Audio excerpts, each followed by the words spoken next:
અંકલેશ્વરના મહાવીર ટર્નિંગ પર આવેલ સિગ્નેચર ગેલેરિયા શોપિંગ સેન્ટરમાં ગત 14મી ફેબ્રુઆરીના રોજ સાંજે બે યુવાનોને ટોળા દ્વારા માર મારતો હોવાનો વિડીયો વાયરલ થયો હતો।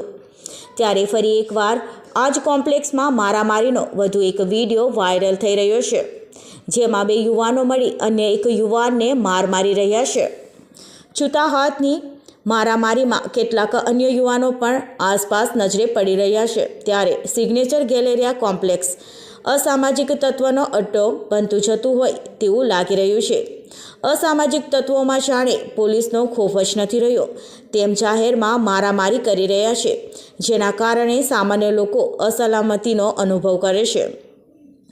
ત્યારે આવા તત્વો સામે પોલીસ કડકમાં કડક કાર્યવાહી કરે તેવી માંગ ઉઠી છે। અત્રે ઉલ્લેખનીય છે, આવા મારામારી કરતા અસામાજિક તત્વો ઉપર પોલીસ શું કાર્યવાહી કરે છે એ તો જોવાનું રહ્યું।